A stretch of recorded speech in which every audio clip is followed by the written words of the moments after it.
আসসালামু আলাইকুম। অভিযান নিউজ টিভিতে সবাইকে শুভেচ্ছা জানাচ্ছি। সঙ্গে আছি আমি মেহজাবিন খানম। শুরুতেই জানিয়ে দিচ্ছি সংবাদ শিরোনাম। ফুলতলায় 1500 ফলজ গাছ বিতরণ, বৃক্ষরোপণে মনিরুল হাসান বাপ্পির আহ্বান। বিস্তারিত জানাচ্ছিলেন মোহাম্মদ শামীম হোসেন, স্টাফ রিপোর্টার, খুলনা থেকে। খুলনার ফুলতলা উপজেলায় বৃক্ষরোপণ কর্মসূচিতে খুলনা জেলা পরিষদের প্রশাসক, জেলা বিএনপির সদস্য সচিব ও জেলা রেড ক্রিসেন্ট সোসাইটির চেয়ারম্যান এস মনিরুল হাসান বাপ্পি বলেছেন, জলবায়ু পরিবর্তনের বিরূপ প্রভাব মোকাবিলা, পরিবেশের ভারসাম্য রক্ষা এবং প্রাকৃতিক দুর্যোগে ক্ষয়ক্ষতি কমাতে ব্যাপকভাবে বৃক্ষরোপণের কোনো বিকল্প নেই। শনিবার ৮ আগস্ট সকাল ১১টায় উপজেলা নির্বাহী কর্মকর্তা সুচিরানী সাহার সভাপতিত্বে উপজেলা চত্বরে বৃক্ষরোপণ এবং উপজেলার বিভিন্ন শিক্ষা প্রতিষ্ঠানের শিক্ষার্থীদের মাঝে 1500টি ফলজ গাছের চারা বিতরণ করা হয়।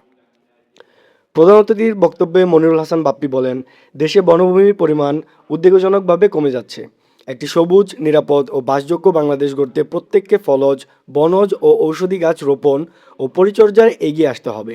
তিনি শিক্ষার্থীদেরও অন্তত একটি করে গাছ রোপণ ও পরিচর্যার আহ্বান জানান।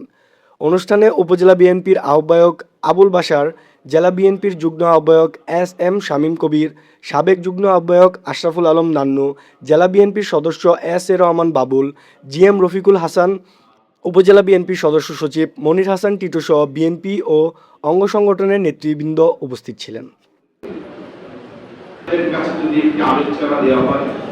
তাহলে ওই বাচ্চারা পানি লাগিয়ে নেয় যে আমের চারাটি লাগিয়ে পরিচর্যা করবে।